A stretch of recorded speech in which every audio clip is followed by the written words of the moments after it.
Alright,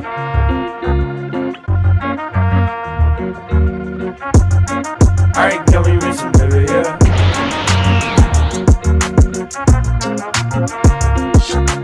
Kuni Anataba ou Anna Tabata est une lycéenne de première année aux pensées négatives et qui se considère comme une fille laide. Tous les jours, elle vient à l'école tôt le matin pour changer les fleurs de sa classe. Anna aime tellement ce moment qu'elle prend plaisir à mettre une fleur sur sa tête et se prendre pour une héroïne de manga. Mais un jour, Yusuke Ueno, le garçon le plus populaire de sa classe, la surprend. Les deux camarades vont alors progressivement apprendre à se connaître et se rapprocher. L'anime a pour genre comédie, romance, school life et pour thème amour, école. Game Center Shujuchu Ibonka Koryu. Un employé d'une salle d'arcade japonaise rencontre un jour une jeune fille venue d'Angleterre pour un échange culturel avec qui il se lie d'amitié. L'anime a pour genre comédie, romance et pour thème amitié, jeu, travail. Inu Battle wa Nishijokei no Nakade, où l'histoire nous entraîne dans le quotidien de 5 lycéens qui se sont réveillés un jour avec d'extraordinaires pouvoirs. Andojurei, seul garçon du groupe, est désormais capable de produire des flammes noires, Tomoyo contrôle le temps, Atoko les éléments, Shifuyu la création d'espace et de matière, et Sayumi quant à elle possède le pouvoir de régénération. Mais sauf qu'en fait il y a un truc qui cloche dans cet animé, c'est qu'en fait il n'y a aucun danger, aucune organisation secrète qui cherche à détruire le monde, de guerre à base de pouvoir ou de démons vs héros, etc. etc. Et vraiment j'ai jamais vu un animé comme ça, c'est grave marrant. L'anime a pour genre comédie, romance, school life, shonen, pour thème école, harem, magie, super pouvoir, et quant à total de 12 épisodes. Dice Irae. Lors d'une deuxième guerre mondiale alternative en mai 1945 à Berlin, un groupe de nazis a sacrifié une ville dans l'espoir de faire revenir l'ordre des 13 lances, des individus au pouvoir surhumain qui apporteraient la destruction du monde. Plusieurs années après, personne n'a jamais su s'ils ont réussi. Dans le présent, nous suivons le quotidien de Ren Fuji, un adolescent qui vient de passer 2 mois à l'hôpital suite à l'agression par son meilleur ami qui a tenté de le tuer sans raison. Dès lors, il fait toujours le même cauchemar, l'affrontement entre des chevaliers et des meurtriers dans la ville à feu et à sang. Peu de temps après, alors que Ren découvre qu'il possède un mystérieux pouvoir, des événements inquiétants indiquent que l'apocalypse est sur le point d'arriver. Alors il y a beaucoup de chances que vous risquez de pas trop kiffer au début, mais vraiment essayez d'aller plus loin. Perso, c'est ce que j'ai fait et au final j'ai plutôt bien apprécié l'anime. L'anime a pour genre action, fantasy, seinen, surnaturel, pour thème combat, démons, magie, super pouvoir, et quant à total de 17 épisodes. Bonzi Fashi. Mofan, notre protagoniste, est issu d'une famille modeste, mais depuis qu'il a reçu un mystérieux collier qui a changé son univers, il fait de devenir magicien son objectif principal. Hélas, il rate misérablement l'examen d'entrée de la plus prestigieuse école de la vie. Néanmoins, pour que son fils réalise son rêve, le père de Mofan est prêt à tout, y compris vendre sa maison. Le jeune garçon, touché par le sacrifice de son père, s'investira totalement pour devenir le mage le plus puissant malgré la condescendance évidente que ses camarades lui vouent. L'anime a pour genre fantasy shonen pour thème magie et compte un total de 2 épisodes. Paoka Kuku no Retusei. L'histoire se déroule dans un monde futuriste où la magie existe. Toutefois, cette magie est loin de celle des contes de fées car elle est de nature technologique.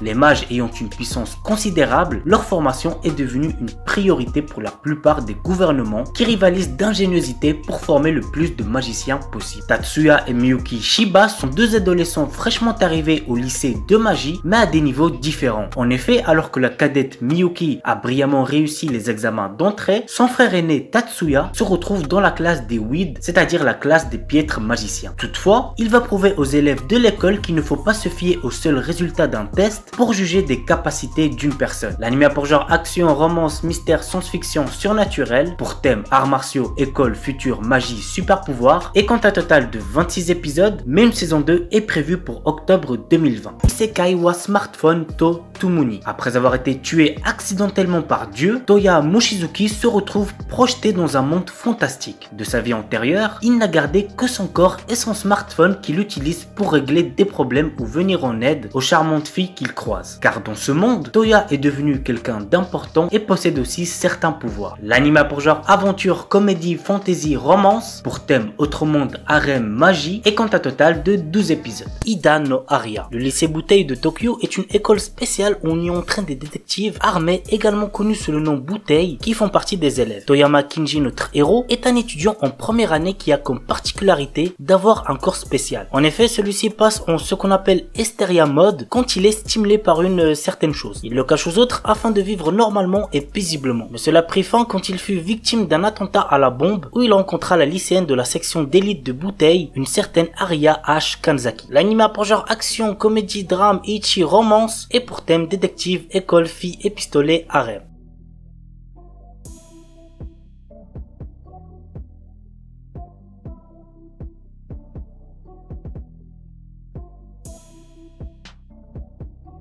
Hagureusha no Aesthetica. Babel est un organisme de formation international qui protège les jeunes gens revenant d'un autre monde. Akatsuki Osawa est un jeune homme capricieux qui revient du monde fantastique de magie et d'épée à Leizard après y avoir battu le roi des démons. À la demande de celui-ci, Akatsuki a ramené sa fille qui se nomme Miyu. Ils intègrent alors l'organisme Babel mais vont être confrontés à d'autres membres de l'organisation possédant des pouvoirs psychiques. L'anime a pour genre action, aventure, comédie, drame, ichi, fantasy, romance, school life, science-fiction et pour thème combat, école, harem, magie, super pouvoir.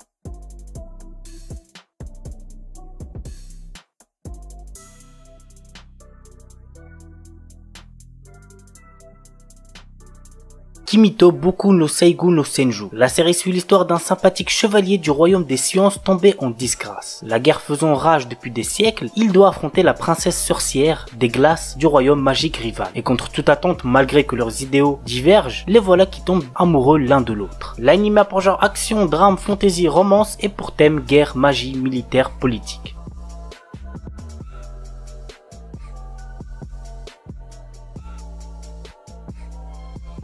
Kiku Shoujo wa Kizutsukanai. Au début du XXe siècle, les scientifiques ont trouvé le moyen de stocker de la magie dans des objets. Très vite, cette avancée technologique fut utilisée comme arme militaire. Ces utilisateurs sont appelés les marionnettistes. Nous suivons le jeune Akabane Raishin, au sombre passé, qui arrive dans la prestigieuse Académie militaire royale de Liverpool pour devenir le plus fort marionnettiste et satisfaire enfin sa vengeance. À ses côtés se tient une jeune fille du nom de Yaya, une marionnette de combat qui lui a été offerte par la plus puissante marionnettiste. L'anime a pour genre action, comédie, drame, ichi, fantasy, mystère, romance, school life, science-fiction et pour thème combat, cyborg, école, harem, poupée, steampunk, tournoi.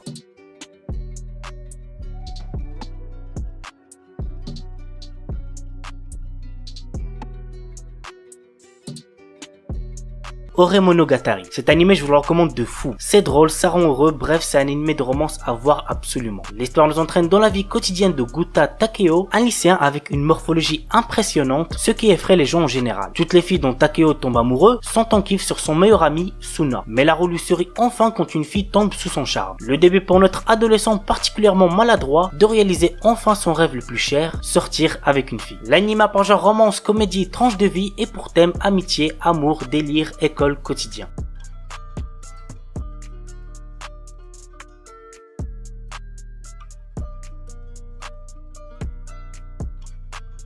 Et on termine avec Keishu Wamed-sama. Misaki est une déléguée de classe très stricte sur le comportement des garçons de sa classe. Elle veut faire de son lycée un meilleur lycée où les filles et les garçons pourront étudier dans une bonne harmonie. Mais étant très pauvre dû aux dettes que son père a laissées à sa mère, elle est obligée de travailler dans un maid café pour avoir de quoi vivre. Tu vois bien pour elle jusqu'au jour où Usui, le garçon le plus populaire de son lycée, découvre son secret en passant près du maid café. L'anime a pour genre comédie, romance, school life, shoujo et pour thème école mates.